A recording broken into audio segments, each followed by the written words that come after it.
ছাত্র জনতার গণ অভ্যুত্থান হয়েছে, সেখানে প্রত্যক্ষ যারা নির্দেশ দিয়েছে, নির্দেশদাতা, আমরা দেখেছি যে 5 আগস্টের পরে তারা দেশে ছিল এবং তাদের বেশিরভাগই, যাদের বিচারটা মানুষ চাইতো, একদম চিহ্নিত, তাদের বেশিরভাগই 5 আগস্টের পরে দেশ ছেড়ে পালিয়ে যায়। এটা আসলে কিভাবে সম্ভব হয়েছে? বিভিন্ন রাজনৈতিক দলের অসহযোগিতামূলক আচরণ, অসহযোগিতা করার এক ধরনের প্রবণতা রয়েছে, সেটিরও প্রতিফলন দেখা যায়। যেমন দেখেন, আওয়ামী লীগকে আমরা যেভাবে দেখেছি যে একটি আগ্রাসী মনোভাব ছিল এবং বিরোধী দল ও মতকে যেভাবে দমন করেছে, সেই জায়গা থেকে আজকের এই পরিস্থিতিতে যারা তৎকালীন সময়ে বিরোধী দল ও মতের ছিল, বিভিন্ন পথের ছিল, তাদের আওয়ামী লীগের প্রতি যে ধরনের প্রবণতা, রিয়েক্টিভ প্রবণতা হওয়া উচিত ছিল, কিন্তু আমরা সেই জায়গাতে দুঃখজনক বিষয় আমরা দেখছি কেমন যেন একটা সমঝোতার একটা মনোভাব তাদের প্রতি রয়েছে।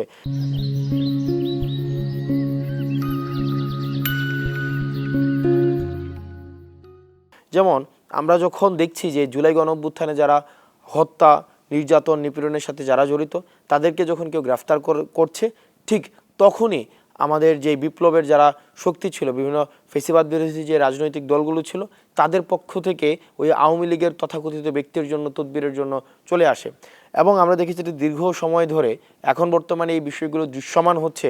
আওয়ামী লীগের সাথে যে রাজনৈতিক অন্যান্য যে রাজনৈতিক দলগুলো রয়েছে, বিএনপি, তারপর হচ্ছে অন্যান্য যে রাজনৈতিক দলগুলো রয়েছে, তাদের এক ধরনের ব্যবসায়িক সম্পর্ক ছিল, তাদের এক ধরনের বোঝাপড়ার একটা সম্পর্ক ছিল। যেমন আমরা দেখেছি এখন যে খবরে আমরা দেখতে পাচ্ছি প্লট বরাদ্দ দেওয়া হয়েছে, হাসিনা বিভিন্ন মানুষকে প্লট বরাদ্দ দিচ্ছে, সেখানেও আমরা দেখছি বিভিন্ন রাজনৈতিক দলের অনেক নেতাকর্মী রয়েছে যারা তৎকালীন সময় আমরা দেখেছি যে বিরোধী রাজনৈতিক দলের সাথে যুক্ত এবং তাদেরকে নির্যাতিত, নিপীড়িত হতে আমরা দেখেছি। এবং আমরা দেখেছি যে আমরা হয়তো আমাদের কাছে মনে হয়েছে যে তারা ব্যবসায়িকভাবে বঞ্চিত, কিন্তু তারা ওই সময়ও তারা সরকারের, ফেসিবাদ সরকারের সুযোগ সুবিধা নিয়ে তারা ব্যবসা বাণিজ্য সুষ্ঠুভাবে পরিচালনা করেছে। অর্থাৎ সরকারের সাথে এই যে সমঝোতা করে এই যে চলার যে একটি প্রবণতা, সেটি এই বিপ্লবোত্তর পরবর্তী সময়ে ছিল। এবং আমরা দেখেছি যে পরবর্তীতে মামলা বাণিজ্য চালানো হয়েছে। আমরা দেখেছি মামলা বাণিজ্যের মধ্য দিয়ে এই যে সেফ এক্সিট দেওয়ার একটা প্রবণতা ছিল। এবং আওয়ামী লীগকে এই মামলা বাণিজ্যের মধ্য দিয়েই কিন্তু মূলত হচ্ছে সেফ এক্সিট দিয়েছে। প্রত্যেকটা আসামিকে মামলা দিয়ে তারকে আবার মামলা থেকে ছাড়িয়ে এখানে অর্থের বিনিময় হয়েছে। অর্থাৎ এই যে রাজনৈতিক যদি একটি সদিচ্ছা থাকতো, রাজনৈতিক যদি সরকারকে যে এক ধরনের সরকারকে সহযোগিতা করার প্রবণতা থাকতো, সেক্ষেত্রে সরকারের জন্য কাজটি সহজ হয়ে যেত। কিন্তু আমরা দেখেছি এই যে ব্যাকডোর ডিপ্লোমেসি দিয়ে কিভাবে আওয়ামী লীগকে রিহ্যাবিলিটেট করা যায় এবং আওয়ামী লীগের প্রতি এক ধরনের সিম্প্যাথি ক্যাম্পেইন পরিচালনা করা যায়, আমাদের এই বিরোধী দল বা আমাদের যে ফেসিবাদ বিরোধী যে রাজনৈতিক শক্তিগুলো রয়েছে, তাদের মধ্যে দুঃখজনকভাবে এই আইডিয়াগুলো চলে এসছে। তারা এখন চাচ্ছে যে আওয়ামী লীগকে কীভাবে পুনর্বাসন করে হচ্ছে আপনার নির্বাচনে নিয়ে আসা যাবে, কারণ তাদের সাথে আওয়ামী লীগের একটা দীর্ঘদিনের বোঝাপড়া রয়েছে। তাদের অবস্থান, তাদের নীতি, তাদের পদ্ধতি, কর্মসূচি এই সম্পর্কে একটা ভালো বোঝাপড়া রয়েছে। সুতরাং এই আওয়ামী লীগকে যেহেতু হত্যার দায়, আওয়ামী লীগকে গুমের দায়, আওয়ামী লীগকে হচ্ছে এই বছরের পর বছরের নির্যাতনের দায় আওয়ামী লীগের ঘাড়ে চাপিয়ে দিয়ে বা এই এলিগেশনটিকে রেখে দিয়ে তাদেরকে বিরোধী দলের জায়গায় ডিল করা অনেক বেশি সহজ। তুলনামূলকভাবে একটা নতুন একটি রাজনৈতিক দলের থেকে এই আওয়ামী লীগ একটি যেই আমাদের একটি অভিযুক্ত আওয়ামী লীগকে ডিল করা অনেক বেশি সহজ। আমার কাছে মনে হচ্ছে যে রাজনৈতিক দলগুলো সেই পথেই হাঁটছে।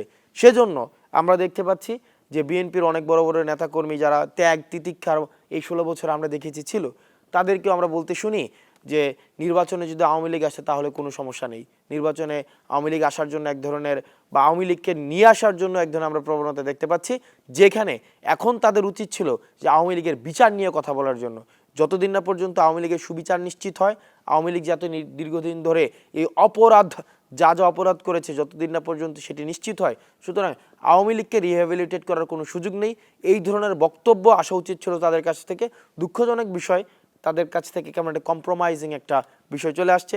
তবে আমরা আমাদের জায়গা থেকে একটি বিষয় নিশ্চিত করতে চাই, সেটি হচ্ছে বিচার নিশ্চিত ছাড়া আওয়ামী লীগকে যদি পুনর্বাসন করা হয়, তাহলে বাংলাদেশের সুস্থ যে রাজনীতি, যেই 24 পরবর্তী তরুণ প্রজন্ম যে রাজনীতির স্বপ্ন দেখেছিল, যেটি বাংলাদেশকে নতুনভাবে আবার বিনির্মাণ করবে, আমার কাছে মনে হচ্ছে যদি আওয়ামী লীগকে রিহ্যাবিলিটেট করার কোনো চেষ্টা করা হয় বিচার ছাড়া, তাহলে সেটি তাদের সাথে প্রতারণা করা হবে এবং সেটি ভবিষ্যৎ বাংলাদেশের জন্য কোনো সুফল বয়ে আনবে না। আমরা আমাদের দেখেছি স্পষ্ট, আওয়ামী লীগের বিচার যতদিন পর্যন্ত নিশ্চিত না হয় আমরা ততদিন পর্যন্ত Awami League functionally politically function করবে কিনা সেই বিষয়টি আমরা নিশ্চিত করতে চাই যে আওয়ামী লীগ কখনোই পলিটিক্যাল ফাংশন করবে না।